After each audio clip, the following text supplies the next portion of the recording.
안녕하세요. 바이오 의료 경영학과 식이학 교수 경민희입니다. 오늘은 혈당에 대한 이야기를 하려고 하는데요. 저는 당뇨 환자가 아닌데요. 이러실 수도 있는데 혈당 관리가 꼭 당뇨 환자들만의 문제는 아니거든요. 건강해지고 싶다고 이제는 좀 달라지고 싶다고 조언을 구하시는 분들께 오늘 알려드릴 이 혈당 관리 얘기를 저는 제일 먼저 해드리는 편이에요. 40대 이후에 적게 먹고 운동을 많이 하는데도 살이 잘 안 빠진다. 눈이 침침하다, 충분히 잠을 자는데도 피곤이 풀리지 않는다, 염증이 잘 생기고 기억력이 떨어지는 것 같다. 일상에서 느끼는 이런 불편한 증상들이요, 혈당 문제 때문일 수가 있습니다. 특히 당뇨 전 단계나 초기는요, 약 없이 당뇨로 진행되는 것을 막을 수 있는 아주 효과적인 타이밍이기 때문에 오늘 알려드리는 내용을 꼭 숙지하셔서 혈당 관리의 골든 타이밍을 놓치지 않으시길 바랍니다. 최근 건강검진 받으신 분들은요, 결과지 꺼내서 오늘 영상에서 설명할 이 수치를 한번 찾아보시고요. 내 혈당 레벨은 괜찮은 건지 체크하시기 바랍니다. 당뇨이신 분들, 당뇨가 걱정되는 분들은 집에서 직접 혈당을 잽니다. 유행처럼 팔에 붙이는 연속 혈당 측정기 쓰시는 분들도 많은 것 같고요. 평소에는요, 피를 뽑아서 측정하는 그 기계를 사용하실 것 같아요. 수치에 따른 그 판단 기준이 가장 궁금하실 것 같아요. 보통 아침에 일어나서 재는 공복 혈당, 그리고 식사 시작 2시간 지점에서 재는 식후 혈당을 측정을 합니다. 공복 혈당의 경우에는요, 기억해 주세요. 100 이하, 그러니까 70에서 99 정도가 정상 범위이고요. 혈당 조절이 잘 되고 있는 상태로 봅니다. 100에서 125 정도가 나오면은요, 당뇨 전 단계의 가능성이 있습니다. 굶고 또 운동을 많이 해도 살이 잘 빠지지 않으신다면 이 단계일 가능성이 있거든요. 반대로 이 구간에 계신 분들은 다이어트를 해도 살이 잘 빠지지가 않아요. 인슐린 저항성이 생긴 상태일 수 있습니다. 인슐린 저항성은요, 중요한 이슈라서 별도의 영상으로 자세히 다룰 예정이기는 한데요. 쉽게 생각해서 인슐린 저항성이 생기면 대사 문제가 좀 생겨요. 살이 잘 찌고 잘 빠지지 않는 몸이 되었다고 생각하시면 되는데요. 이 인슐린 저항성이 있으신 분들이 이걸 모르고 죽어라고 굶는데, 인슐린이 호르몬이잖아요. 사람의 의지로 호르몬을 이긴다는 게 정말 너무 힘든 일입니다. 그래서 다이어트 결심을 하실 때도 먼저 체크하셔야 할 게 바로 혈당입니다. 그런데요, 여기서 많은 분들이 놓치는 한 가지가 있습니다. 공복 혈당이 100 이하로 나와서 나는 혈당 문제가 없어, 혈당 관리가 잘 되고 있구나 하고 안심을 하시는데, 막상 건강검진을 해보니까 당뇨 전 단계나 당뇨 초기로 나오는 경우가 종종 있는 거죠. 이 시기는요, 관리만 잘하면 당뇨로 진전되지 않을 수 있는 정말 중요한 순간인데, 공복 혈당만 믿고 있다가 때를 놓쳐서 당뇨로 가듯 안타까운 경우들이 종종 있어요. 저 같은 경우도요, 공복 혈당은 100 이하로 나오는데 피검사 결과에서는 이 수치가 정상 구간이기는 하지만 가장 끝에 걸려 있더라고요. 그래서 저는 정기적으로 약 3개월에서 4개월 정도로 병원에 가서 피검사로 수치를 체크해요. 병원에서 피검사를 통해 확인한 이 수치가 바로 당화혈색소입니다. 당화혈색소가 무엇인지, 어떤 기준으로 인해서 당화혈색소 수치를 당뇨의 기준으로 삼는지는 영상 뒤에서 말씀드리고요. 우선은 수치를 통해 판단하는 기준부터 알려드릴게요. 정리하면요, 혈당 관리를 위해서는 공복 혈당 그리고 당화혈색소 수치까지 이렇게 두 가지를 다 체크를 하셔야 합니다. 당화혈색소 수치는요, 병원 가셔서 피검사를 하셔야 되고요. 10,000원 정도로 알고 있습니다. 최근에 피검사 하신 분들이나 건강검진 하신 분들 계시면요, 결과지에 이미 당화혈색소 수치가 나와 있을 거예요. HbA1c라는 항목을 한번 찾아보세요. 공복 혈당은 앞서 제가 100 이하가 정상 범주라고 말씀드렸잖아요. 당화혈색소 수치는요, 5.6 이하가 정상입니다. 혈당 조절이 잘 되는 건강한 상태예요.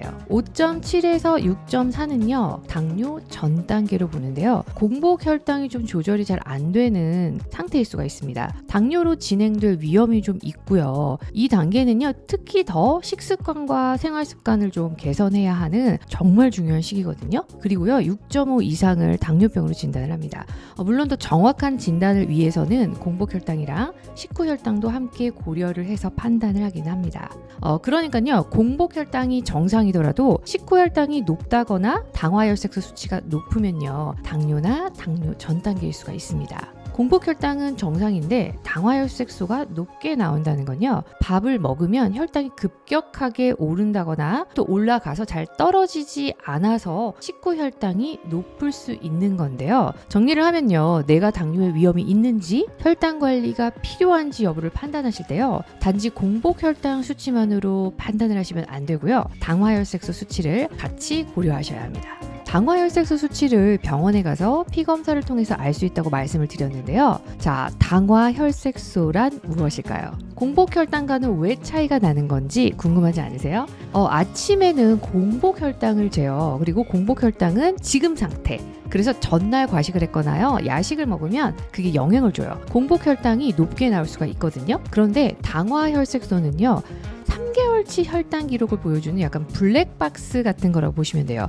혈당의 평균 성적표랄까요? 혈액 안에 적혈구가 있잖아요. 그 적혈구 안에 헤모글로빈이라고 있습니다. 산소를 운반해주는 그 헤모글로빈이요. 달달한 거 먹고 포도당 많아지면요, 혈액에 포도당이 돌아다니잖아요. 그 포도당이 헤모글로빈에 달라붙게 됩니다. 이 상태를 당화되었다고 말해요. 당이 붙었다, 당화. 그럼요, 당화혈색소 수치는 무엇일까요? 얼마나 많은 포도당이 헤모글로빈에 붙어 있는가요? 하나의 적혈구 안에는요, 수천만 개의 헤모글로빈 분자가 들어있거든요. 얼마나 많은 포도당이 붙었는가를 퍼센티지로 나타낸 게 당화혈색소 수치인 거예요. 예를 들어서 당화혈색소가 5.5다. 이건요, 100개의 헤모글로빈 중에서 5.5개가 당화된 걸 의미합니다. 전체 헤모글로빈 중에서요, 5.5%가 당화된 상태고요. 그렇다면 나머지 94.5%는 아직 당화되지 않은 정상 헤모글로빈이라고 해석할 수 있어요. 당화혈색소 수치를 낮춘다는 건요, 포도당이랑 달라붙어 있는 이 헤모글로빈의 비율을 줄이는 거예요. 그런데 이 달라붙어 있는 포도당을 떼어내는 건 아니고요. 왜냐면 한 번 붙은 걸 뗄 수는 없어요. 당화된 헤모글로빈은요, 그 적혈구가 수명을 다할 때까지 포도당이 달라붙어 있는 계속 그 상태예요. 그리고 이 적혈구가요, 수명이 120일이거든요. 120일 동안은요, 어쩔 수가 없어요. 그 상태 그대로입니다. 당화혈색소 수치가 약 3개월의 평균 수치를 나타내주는 블랙박스라고 제가 말씀드린 것도 이 때문이에요.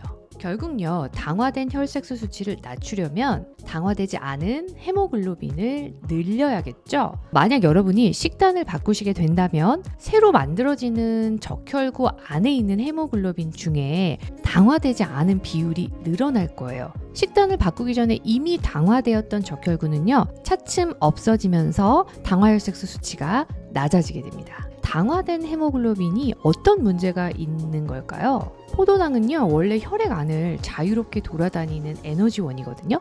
그리고 그중 일부가 적혈구 안에 헤모글로빈에 붙는 건요, 사실 누구에게나 일어나는 자연스러운 일이긴 합니다. 다만 혈당이 높은 상태가 계속되면요, 이 헤모글로빈에 과하게 포도당이 달라붙게 되는 게 문제예요. 혈액이 끈적끈적해지고요, 혈관벽이 손상되기 시작을 합니다. 당화혈색소 수치가 높다는 건요, 혈당이 오랫동안 높았다는 뜻이거든요. 그 결과 당화된 단백질이 쌓이면서요, 혈관벽이 손상되고요, 혈액이 끈적해지고요, 미세혈관 흐름이 나빠지는 거예요. 눈, 신장, 심장, 신경처럼 혈관이 예민한 조직들은요, 결국은 산소 공급도 안 돼, 영양 공급도 잘 안 되면서 기능이 떨어지게 됩니다. 노하다, 동안이 되고 싶다, 이런 얘기를 할 때 보이는 피부만 생각을 하시는데, 사실 진짜 동안은요, 혈관이 젊은 게 아닐까 싶습니다. 자, 이제 당화혈색소를 낮추는 방법을 알려드릴게요. 첫 번째 방법은요, 흰색 음식을 멀리하세요. 흰색 음식, 즉 정제 탄수화물을 의미합니다. 뭐가 있죠? 흰 쌀밥, 흰 밀가루, 흰 설탕, 그리고요, 밀가루와 설탕이 다 같이 들어있는 빵과 과자 같은 가공식품들, 그리고 탄산 음료요. 결국은요, 혈당을 급속도로 올리는 음식을 좀 줄이셔야 돼요.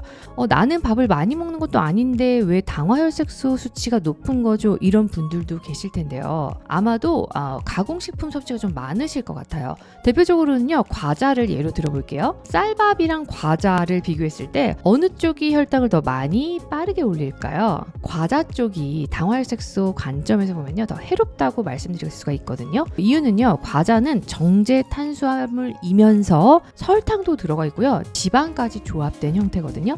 혈당이 그만큼 더 빨리 오르고요, 그 상태로 더 오랫동안 머무르게 됩니다. 또 과자에는요, 식이섬유나 단백질이 거의 없기 때문에 혈당 조절이 잘 되지가 않습니다. 그리고 트랜스 지방도 들어있거든요. 트랜스 지방이 직접적으로 혈당을 빠르게 올리는 그런 당류처럼 작용을 하지는 않지만요, 간접적으로 인슐린 저항성을 높여요. 그러니까 혈당 조절 능력을 떨어뜨리는 겁니다. 과자를 예로 들어서 얘기를 했지만요, 가공식품 대부분이 마찬가지라고 생각을 하시면 됩니다. 과자나 음료는요, 포만감이 덜하기 때문에 또 더 많이 먹게 되는 경향도 있습니다. 두 번째로요, 나트륨이 높은 음식, 즉 짠 음식은요, 당화혈색소 수치에 영향을 줄 수가 있어요. 그렇다고 해서 제가 꼭 싱겁게 드시라는 뜻이라기보다는요, 음식을 먹고 나서 유난히 물이 많이 당기는 그런 음식들 있잖아요. 치킨이나 햄버거 먹을 때 유난히 탄산음료 당기지 않으세요? 패스트푸드가 고나트륨 음식이거든요. 라면 국물이나 짬뽕 국물처럼 국물 음식도 마찬가지로 나트륨이 좀 많이 들어있는 음식이에요. 먹고 나면 다음날 부종 오는 음식들 있죠. 마찬가지입니다. 나트륨이 좀 높은 음식들이에요. 정제된 소금이 많이 들어간 음식들, 아무래도요, 가공식인 경우가 많고요. 또 사먹는 음식들이 좀 많이 그렇거든요. 맛소금 같은 그런 정제 소금이 많이 들어가 있어요. 소장에서 포도당을 흡수할 때 나트륨이 많을수록 포도당 흡수가 잘 된다고 합니다. 나트륨이요, 직접적으로 포도당을 끌고 들어와서 고혈당을 일으킨다고까지 말씀드리기는 어렵지만 소장과 세포 내에서 서로 영향을 주거든요. 결과적으로는 혈당 조절에 영향을 줄 수가 있어요. 스포츠 음료를 예를 들어볼게요. 포도당과 나트륨이 보통 같이 들어있습니다. 단짠의 조합인데요. 왜 그럴까요? 흡수율을 높이기 위해서 그래요. 이 원리는요, 장에서 나트륨이 포도당 흡수를 촉진하는 기전과도 같습니다. 지나치게 짠 음식 그리고 단 음식의 조합은요, 혈당 스파이크와 당화혈색소 수치를 관리하는 데 있어서 너무 불리한 선택이에요. 고나트륨 음식은요, 혈당이 잘 떨어지지 않게 해요. 그렇다 보니까 당화혈색소 수치가 높아질 가능성이 있습니다. 나트륨을 줄이는 식단은 한 일주일 정도만 해도요, 인슐린 감소성 많이 개선되고요, 공복 혈당이 감소했다는 연구가 있거든요. 그러니까 여러분도 한번 테스트해 보시면 좋을 것 같아요. 당뇨 전 단계에 있으시거나 공복 혈당 장애가 좀 있으시다면 아직은요, 약이 없어도 해결할 수 있는 정말 중요한 시점이거든요. 당뇨이신 분들 역시나 약만으로는요, 당뇨를 완전히 개선하기는 정말 힘듭니다. 당화혈색소 수치는요, 평균을 보여주는 거니까 제가 알려드린 방법으로 한 3개월 정도만 실천을 해보세요. 이번 영상을 통해서 여러분이 인지를 하셨기 때문에 실천하시는 게 조금 더 수월해지실